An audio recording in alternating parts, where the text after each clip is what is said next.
fight's not over. Stop the fight! People. Everybody, I come here for everybody. Kill everybody. I'm the champ. I'm the king. Kill everybody. Ah! Okay, guys, we are back. Broke Bets, giving you guys these picks pretty early, right after this next card, or this Emmett Taporia card. So, we just won on our bets. We'll flash them really quick, but we'll recap the event at the end. Had a nice little winning card, about 3 units won. We got Carson here. What's up? Yes, sir. That was an interesting card. A lot of, fights that you thought were not going to go the distance went the distance, which was interesting, I would say. Right. Anyway, first fight of this card, we have Joanderson Brito versus Westin Wilson. Gotta go with Brito.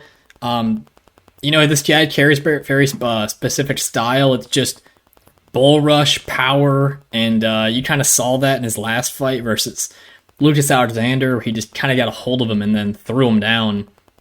Westin Wilson, on the other hand, a little old for his first fight in the UFC, and really doesn't have much to show for it. This guy's winning most of his wins on the ground by submission, and if you've seen him get knocked out, he got knocked out pretty bad.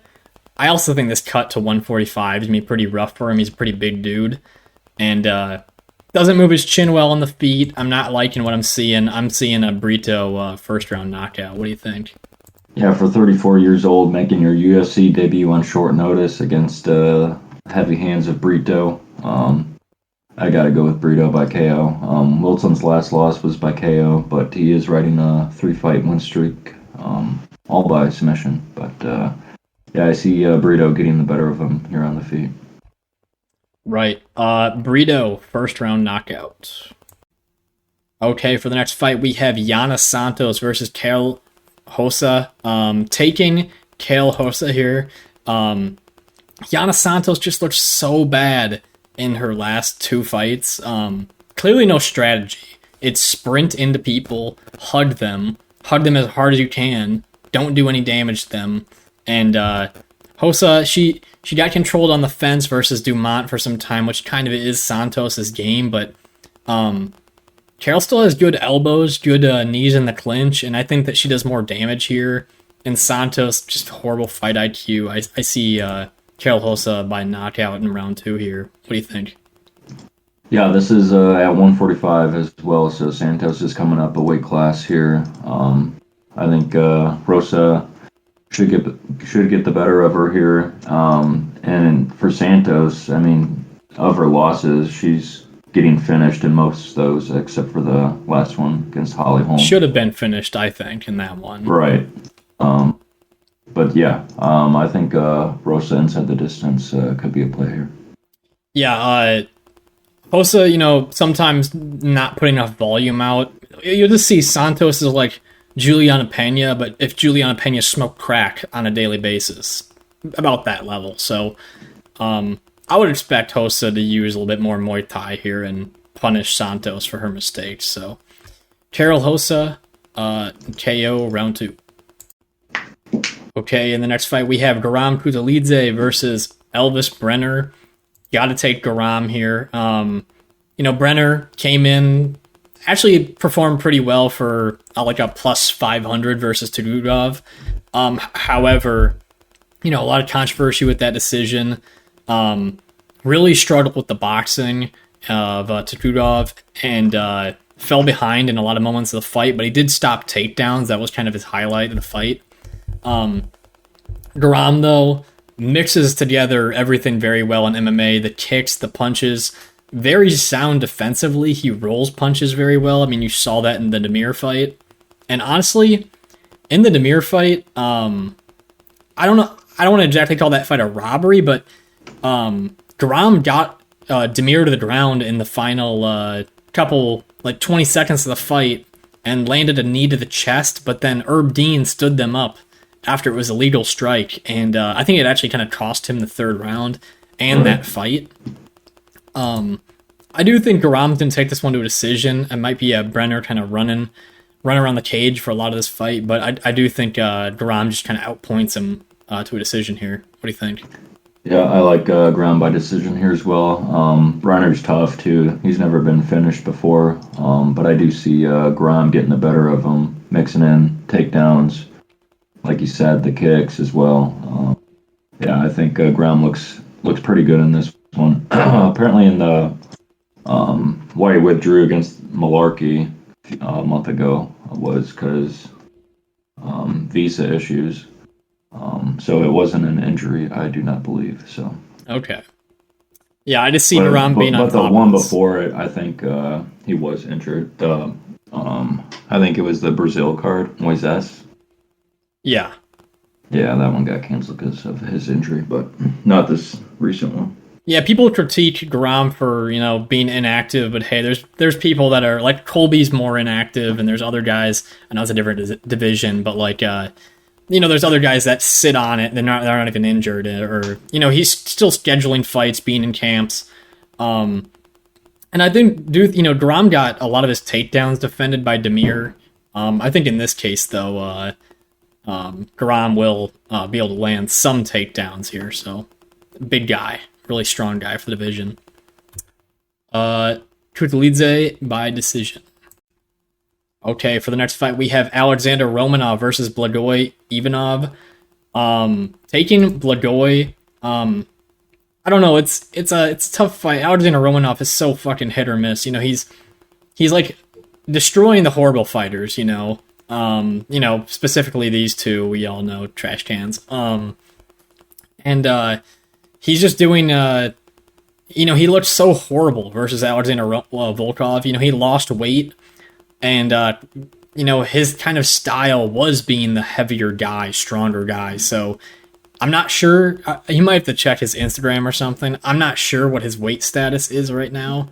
But Blagoy does have that, like, combat sambo background, I believe. And I think that Blagoy here will take him to a decision. It looks like he's slowing down. He definitely looks like he is. But I think he can defend a lot of the takedowns. And Romanov was so passive in his fight versus Tybura. He kind of just sat on the back foot and acted like he was winning just because he had a big first round. So I see this one going the distance. I like this one to go the distance. What do you think? Yeah, I like that as well. For the Tybura fight for Romanov, he came in at 240, and then for the Volkov one in his last fight, he came at 265 and looked extremely fat. That's what happened. Yeah, out of shape. Yeah. Yeah, he gained a bunch of weight. Yeah, I mean, it looked like he could have been wearing a bro because that was disgusting. But Ivanov, I think he's super tough, super durable. All of his fights go to decision in the UFC, so as long as he can withstand a good 3-minute to 4-minute burst from Romanov in the first round, I think Ivanov should win a decision here. Nothing dangerous going for Romanov on the feet as well, so nothing scary going on there. I just think Ivanov in the clinch too kind of wins those moments. And with that little booty hole in his chest, as Derek Lewis would say, superpowers. Yeah. Blagoy by decision. Okay, for the next fight, we have Kevin Lee versus Rinat Fakhretdinov. Taking Rinat, I mean, I've never been a fan of Kevin Lee. I've kind of always been a doubter of his. And, one of those things, this guy, he's coming up a weight class here. Really didn't have much success at welterweight. But was always just kind of like a weight bully for lightweight, carries on a lot of weight. But he slows down. That's just his like big thing, Kevin Lee, and his career's on a downward spiral. He's kind of not been active. He fought Diego Sanchez in the fight of the year last year, and Rinat, this guy's on the up and up, and I think he could easily just take this fight to the ground the whole time, and he's gonna be better in the stand up. So I'm gonna take him to wear down Kevin Lee, break his will, and get a 3rd round finish. What are you thinking? Yeah, I mean, Rinat to pace and pressure. He's got cardio for days as well. I think he wears on Kevin Lee with relentless takedowns, and Kevin Lee gives up in that 3rd round, and Rinat finishes him. Yeah, I mean, if you watch the moments from the Diego Sanchez fight, I couldn't believe how slow Kevin Lee's hands looked in that fight. It didn't look like he ever even fought in the UFC, and he's 30 years old. Diego had some good kicks and stuff, but man, Diego, like in that fight, I think Lee had a giant weight advantage just from the cut. And he got leg kicked like once in the fight, and his leg looked like it shut off. Rinat kind of shown that he's had this like power on the feet. If you've watched some of his knockouts, like Eric Spicely's knockout, and even some of the work he's done moving to the clinch. And a statistic I remember looking at for Rinat is in the 30 minutes of fight time he's had 27 minutes of control time, which is fucking crazy. So, also not taking any punishment in his last two fights. So, I think Rinat just takes care of business here. Anything else you got? No, should make good work of Kevin Lee. All right, Rinat KO round 3. Okay, for the next fight, we have Ivana Petrovic versus Luana Carolina. Stay away from this fight. That's my advice for you guys. Taking Petrovic here. Luana Carolina she's bad. She's maybe not as bad as what people think, because she is high volume and in women's fights that somehow just wins fights. But Ivana at the same time, I'm not completely impressed. Her stand-up really is not very good. She walks into a lot of strikes. That's something to watch out for. And not feeling super impressed by her game. She does have a good ground game, but Carolina's shown that she's kind of hard to take down because of how tall she is and lengthy. And I see this one going to decision. I'm staying away from it completely from a betting perspective. But yeah, what are you thinking? Yeah, interesting fight. Ivana making her UFC debut here. She's 28 years old, 29 years old. Yeah, I mean, I don't really see... I mean, Luana beat Lupi, and then she looked god-awful against Molly. Like, the worst performance And then I've also ever seen. horrible against Wood. Yeah, and that was a split decision. And so, I mean, Wood's awful. Yeah, it's tough to really pick a spot here, but we'll go with Ivana by decision. And I thought the Polish girl that Ivana fought on her last fight actually looked pretty good. She had solid boxing, and she actually dealt with some of that pretty well. A lot of it's just like, questionable experience coming into a lot of these matchups, and not having the best opponents that you can face on some of these regional scenes. 90%, 93% of the Tapology community or something is on Ivana. I don't like that, I don't think she's definitely not that big of a favorite, but if I do have to lean one way ever so slightly, it's going to be Ivana, but low confidence here, so yeah, Petrovic by decision. Okay, for the next fight, we have Nursulton Ruziboev versus Bruno Ferreira. Taking Brunno here. I've seen that Ruziboev has a pretty well-rounded game. He's got some good kickboxing at length and good ground game as well. I've also seen fights where he just kind of gets stuck in positions and doesn't do a lot.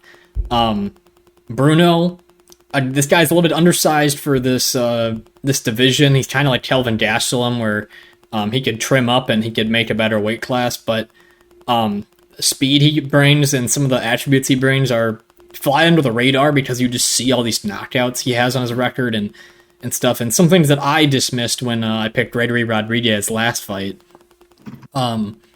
This guy's really good at feeling out range for his size, and very good at answering combos with kicks, and just very good timing as well. If you watch the Gregory Rodriguez fight, where the knockout happens, he fakes a left, fakes a right, and then short left, right down the middle, puts him down. And the biggest question, obviously, the gas tank, because he's like every single finish is in the first round, but he paced himself pretty well versus Rodriguez, and I'm going to stick with him for a knockout. I think he's got some good pressure. Rodriguez took him down. He got his hips up right away. And everything seems to be going well for Bruno Ferreira, so I'll stay with him here.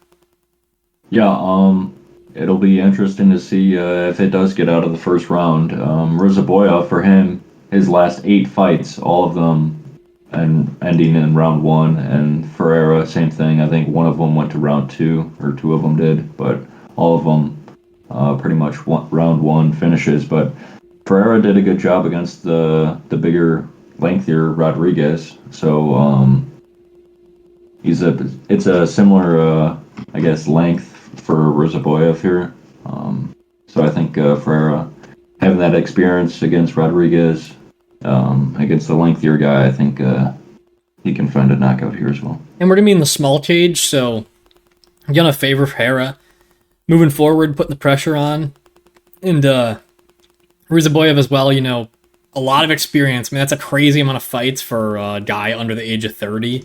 But not all polished fights. Still, that experience is great, even if you are fighting a lot of trash cans or whatever.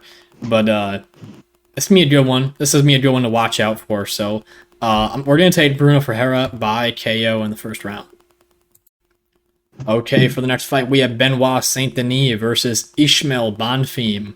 Taking Bonfim, man. This guy is on the road, in my opinion, future champ, top 3. You're looking at that status for this guy, and that Terrence McKinney fight shows you the levels to the game and the experience, defending the takedowns at his size. He has good jiu-jitsu, and not only, he's an incredible boxer. Him and his brother are both like national champions in Brazil for boxing. So he's just me on another level here. And Saint-Denis is, he's a good grappler. But if you can't get this guy to the ground, which McKinney couldn't, and also this last guy in the Contender Series, who was a wrestler, really couldn't do it. So Bonfim will use his boxing, and I think Saint-Denis makes a pretty heavy cut here to get down to 155, and I'm going to say Bonfim gets a knockout here. Yeah, Benoit Saint-Denis never been finished before. I think Bonfim, like you said in his last fight, he's super well-rounded. He's shown he can go to decision as well, has good cardio, super well-rounded. But, if Benoit can't get it to the ground, he's going to struggle here on the feet, and that's where I see Bonfim taking over and exposing Benoit. Yeah, if you look at the fight he had with Zaleski dos Santos, for Benoit Saint-Denis, he got beat up real bad there, and although he showed good toughness and stuff here, I think there's a different timing that also comes with Bonfim versus a guy like Dos Santos, where he's just going to rip punches as hard as he can. And he's not very good at keeping his head keeps his head on the center line and doesn't have much head movement. These Bonfim brothers, though, especially Ismael, super defensively sound. That's what you're going to see from the details of him. Those hands are always in the right places, and he's hard as hell to hit. So, and he made Terrence McKinney look like a child. He fucking just steamrolled him. So, I'm going to stay with the knockout here. It could go to decision just off Saint-Denis' toughness, but I think it'll all that damage will add up here. So, Bonfim, knockout, round 2. Okay, for the next fight, we have Max Griffin versus Michael Morales. Gotta take Morales as the up-and-comer, but this is going to be a really close fight. I don't plan on betting Morales really at all. Maybe the over in this fight I'll look at. Max Griffin's looked good, and especially at his age, he's very tough. And Morales is a little bit lower volume. He's a heavy puncher, but sometimes can be a little bit lower volume. So yeah, I see Morales winning this one by decision, and I still see some holes in his game. He still fights well, but a little bit in the Trevin Giles fight, he's fighting from behind and waiting for the counter punch, and soon you're going to get to a level where you can't do that. Hopefully he's, improving every fight, and in the Adam Fugit fight as well, put a lot of damage on Fugit, but still got taken down in some moments. So I'm curious how this one plays out, and I'm still going to stay with Morales. Yeah, it's a step up definitely for Morales here. He's still only 24, which he's super young in the game, so he's gonna he's going to be improving, I would suspect. But yeah, for Max Payne, he's super tough, super durable. The only person to finish him is Colby Covington, though. That was back in 2016. Close fight with Magny 2 fights ago. But I do like Morales to win this fight. Yeah, he seems to have like a glow about him. Like he can just eat heavy punches. Morales too, it seems like, and Max Griffin's game is a little bit of going shot for shot at times. And with a guy like Magny, it's a little bit easier when Magny really doesn't have much power. But yeah, I think Morales takes this one still. Michael Morales by decision. Okay, for the next fight, we have Ariane Lipski versus Melissa Gatto. I'm telling you, Melissa Gatto. Ariane Lipski, she proved me wrong last fight versus JJ Aldridge, but JJ Aldridge didn't drive through any of her takedowns. Like Lipski just kind of had the initial stop, and then Aldridge just gave up. And then at range, Aldridge had nothing to offer, and Lipski did look good there, but in a lot of other fights, she's falling short. She got knocked out pretty fast by Priscilla Cachoeira. And, win over Mandy Bum doesn't really mean anything.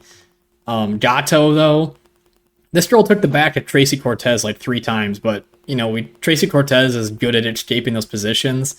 I think Gatto gets in a submission position here and finds that submission in round 1. She can get a takedown, and she's really strong. You see this girl's got really low body fat, pretty good muscle structure, and she works her way to the back really well. I'm really surprised more people aren't picking submission because that's kind of her game. And I think even her stand-up's good enough just to compete and be in there with her. So I have a bet on Gatto for 1 unit. I think she pulls this one off. Yeah, I like Gatto as well. People could be seeing that Lipski's never been submitted before. That could be where that's coming from. But she's in her last 3 losses, she was getting ground and pounded, and then Cachoeira put her out as well. So she was knocked out 3 times in her last 3 losses. But like you said, Gatto, she looked good in her last fight too, even though she lost. She still put up a really good fight. I see her getting to those positions on the ground and getting the better of Lipski and submitting her. I think with that Cortez fight too, like Cortez was pretty ineffective from Gatto's guard. Like she has a guard thing, I don't know what you would call it, but locks her legs and then straightens out her torso and keeps a lot of distance and then uses elbows and stuff to set up her next position. I think that she just takes this one pretty easily. Minus 165, I think is the number I got her. I do think that's a steal, just with the history of both these fighters. So, Melissa Gatto, submission, round 1. Okay, for the next fight, we have Damir Ismagulov versus Grant Dawson. Taking Damir here. Grant Dawson, good grappling, but that's kind of his just only component to his game. And also a weight bully. Probably just like the biggest fucking guy one of the biggest guys in the lightweight division, and you just look at him when he's in the cage, he's way bigger than Mark Madsen, he's way bigger than Jared Gordon, he's way bigger than Ricky Glenn. It's just a common theme. And he wins his fights getting them to the ground, but for the most part, what I see with Grant Dawson is not as good at takedowns as he actually just has ground control. Like, he's extremely good at getting the back and top pressure, but getting the actual takedown, I think, will be pretty tough for him in this fight. Damir did get taken down by Arman Sarukian like 7 times or something, but he also does, I believe you call it like posting, where you put your fists out on the ground, and then he would Granby roll at times and get out of those positions. I see Damir defending the takedowns, Grant Dawson getting tired as this fight goes on because he's going to be relying on the clinch and wrestling, and I think Damir gets a knockout late in this fight. Yeah, I think Damir here is the play as well. I mean, he retired after the Sarukian fight, but I mean, I think that's just him mad, losing that fight. Sarukian kind of did manhandle him there, but Sarukian's probably one of the top 3 grapplers in the division. Islam, him, and Gamrot, I don't know who Beneil, else. they're all good. Yeah, Yes. yeah. Top 5. I don't know. Wrestler, right? Wrestler, great. Yeah, just straight wrestlers. But yeah, I mean, he's got a really good gas tank as well too, and I think he'll be able to win this one against Dawson. Yeah, I don't know, like Grant Dawson to me, like, yeah, if you just compare his wrestling, and also Demir defended all the takedowns of Guram, given they weren't the best shots in the world. A lot of Dawson's takedowns just from pushing people on the fence and then working from there. And Arman just has like extremely good form, extremely good cardio when it comes to wrestling. I mean, you guys saw his fight with Silva.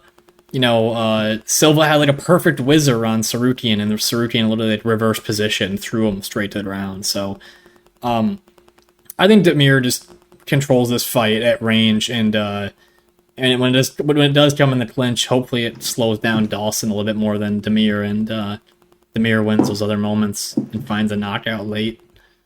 Anything else you got? Yeah, I mean, he'll be doing that little twitch he does. Oh God, I forgot about that. Yeah, that could maybe annoy Grant Dawson too. Yeah, you can't see me right now, but I did a little impression. I don't know how well it turned out, but yeah, Demir KO round 3. Okay, guys, we are on the final fight, and guys, please leave a like, subscribe. Like I said, we're pumping out some good cards for you guys. Big winning night on the Emmett Topuria card. So, main event, we got Sean Strickland, the man with no rules, the wild man, versus Abus Magomedov. We're picking Sean Strickland here. I think this guy just does the man dance just slightly better, although he's really not doing the brawl. He's just in a point fight like iCarly out there. And Abus, you know, Dustin Stolzfus. I mean, if you guys have listened to Sean Strickland's podcast where he's talking about Dustin Stolzfus and beating him and how pointless that fight is, I mean, go listen to it. It's pretty funny. Abus, you know, getting that win was impressive for sure, but if you've gone back and watched his film, you know, he's a solid fighter, but you know, he beats some people on some circumstances that I don't think will work in this fight. When he fought Sai in PFL, he had to take him down really to win that fight, and he looked exhausted at the end of that fight. He's gotten knocked out before, and Sean Strickland's just a point fighter, and man, if you just talk about facing people and putting on still good performances, 4 of these 5 will fall into that category. Beating up Uriah Hall, beating up Jack Hermanson, and then Jared Cannonier we just saw put a goddamn beating on Marvin Vettori, and he just kind of went toe-to-toe with him.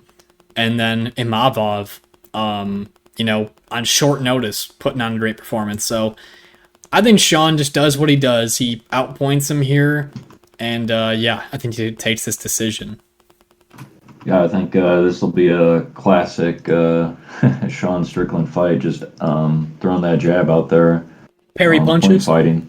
Yeah, I mean, he's just gonna, you know, do the man dance, as he likes to say. I think Magomed could get desperate for a takedown, but Sean Strickland's takedown defense is super good. I don't think if Magomed is able to get him down, I don't think he'll be able to hold him down for very long. And if we haven't seen Sean on the ground for however many fights, it's been a long time. Yeah, exactly. But yeah, Sean Strickland and Cannonier, they just went toe-to-toe in a close decision. Yeah, Cannonier won, but I mean, it was still super close, a split decision, and then Cannonier's just destroying Marvin Vettori. And now Cannonier's looking at another title shot run here. So, right. I think Sean, this could be like Imavov fight too. It's a similar, like kind of similar frame to Magomed and Imavov. So I think Sean Strickland can have success here. I really noticed too that Abus is he's a blitz fighter. Like if you watch a lot of his fights, I mean his last knockout, it's one big kick and then a blitz. If you've watched the the Psy fight. He does a lot of blitzes in that, and he honestly doesn't have a lot of success, it seems like, with those, and at least in that fight. And Sean, like I said, pretty good defensively. You know, I'll keep on doing my impression of Sean, but he just has his hands up really high, knocks away punches, and then throws a little punch here or there. But Abus, it's going to be hard for him to come into range and really dictate. And 5-round experience, we've seen Sean do it a couple times now, so I don't feel too worried about it. We both have a bet on Sean Strickland. Do you have a bet on him? Sorry, I didn't. I do, yeah. All right, and then I also have Demir and Bonfim parlayed together, and then I also have Bonfim and Rinat parlayed together. So those are all my plays, and Gato. You heard those are all my plays so far.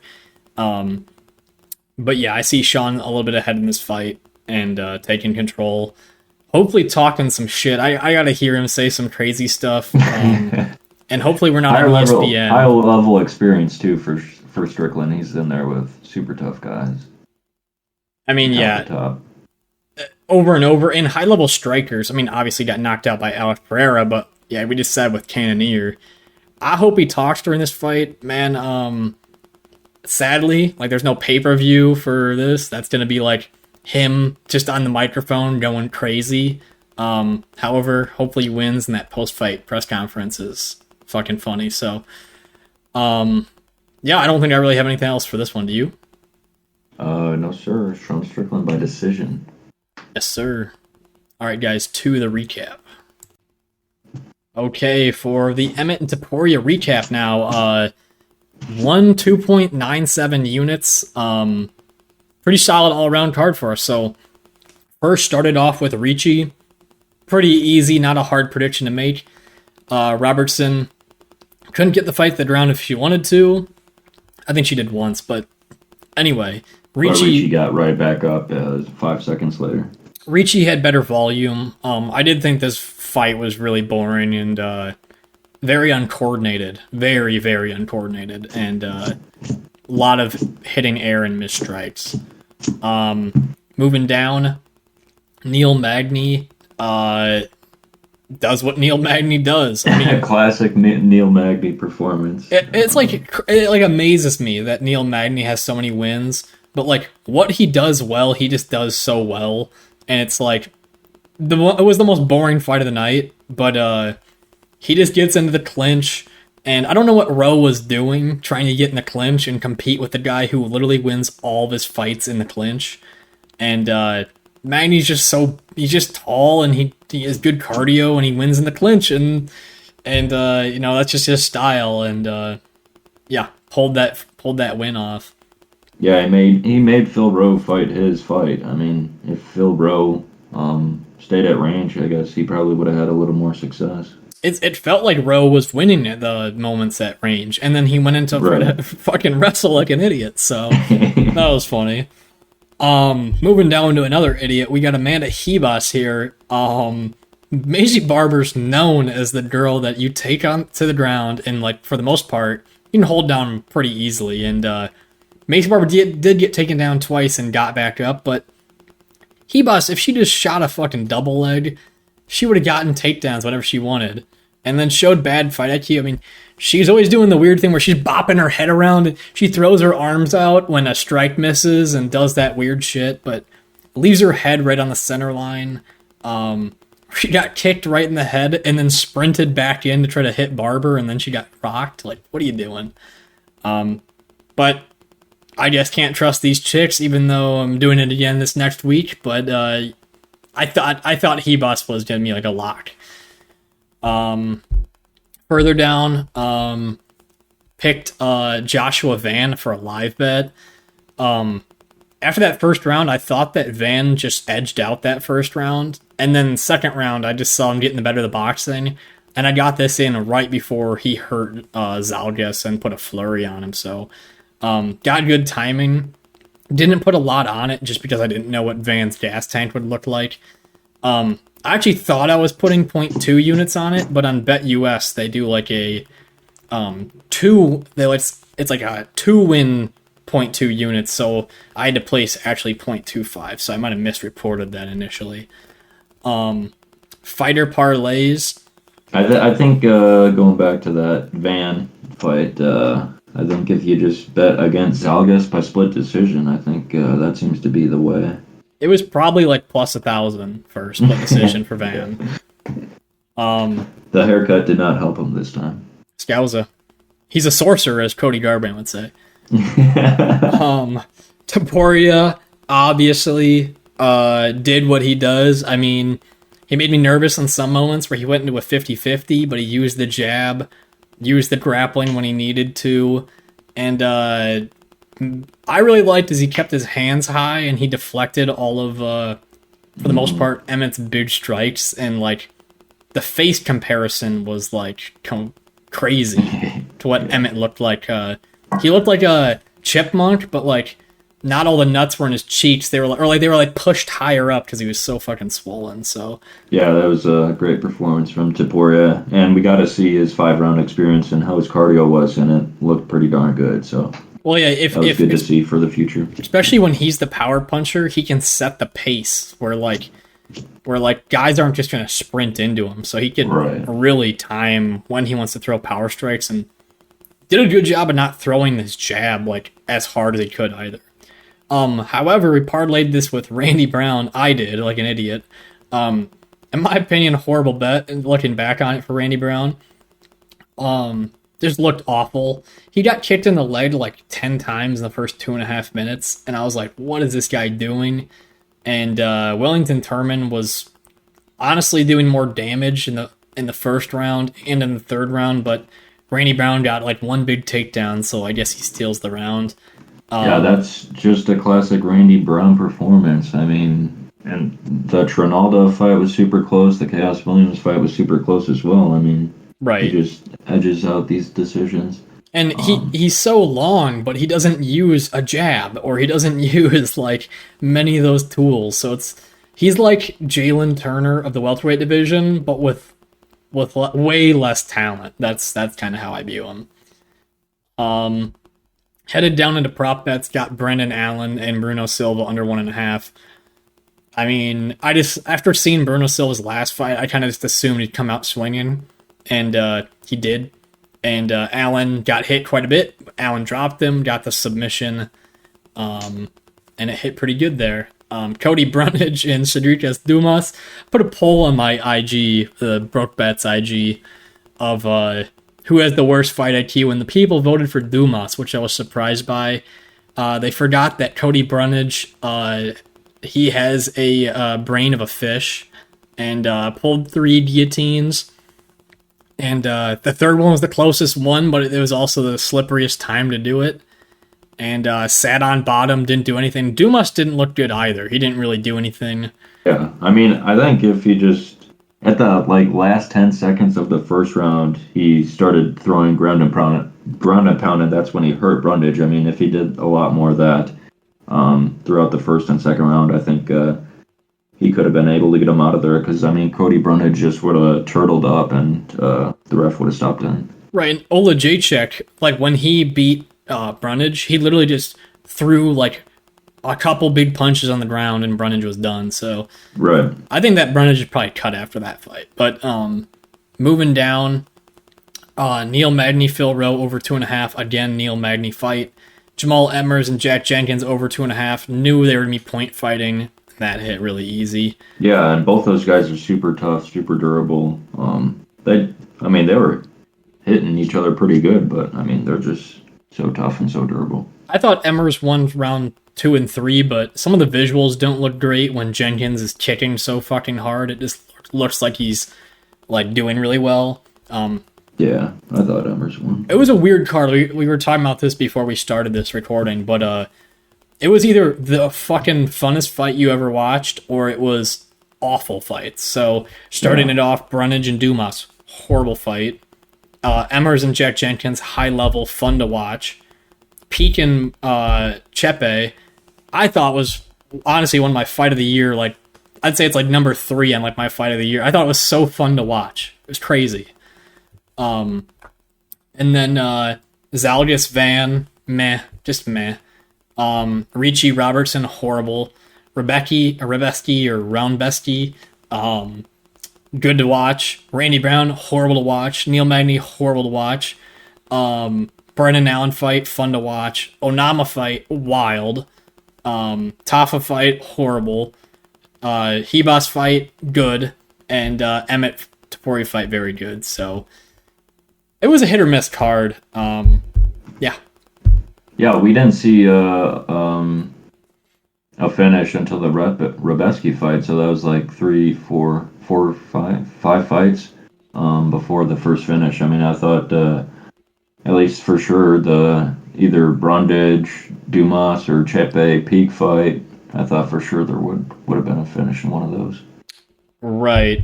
I also I do these side parlays. I don't add on to our official thing. I hit another one today and made like 1.25 units or whatever. I might just do a weekly like long shot parlay that I throw on there. I might not address it to our record, but just something you guys can tag along to, because I'm hitting these things like left and right. Yeah, I don't know how you be feel about that if you do any of these. No, I was just mad. Clayton Rodriguez misses weight for the second fight in the row, and right. Didn't get to see Tyara. That was probably one of the fights looking forward to, and didn't get to see that. The round shot or long shot parlay I did this week was Emmers over 2.5,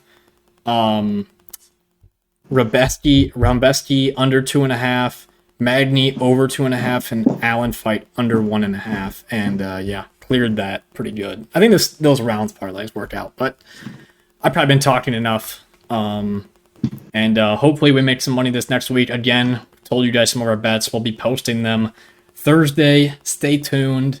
And anything else you got? Yes, sir. Let's get this win streak going. Sean Strickland. Peace. Yes, sir. Peace. I know. It doesn't matter from the trenches. I'm built like this. The aunt down to me said I couldn't do it. The aunt said I couldn't do it.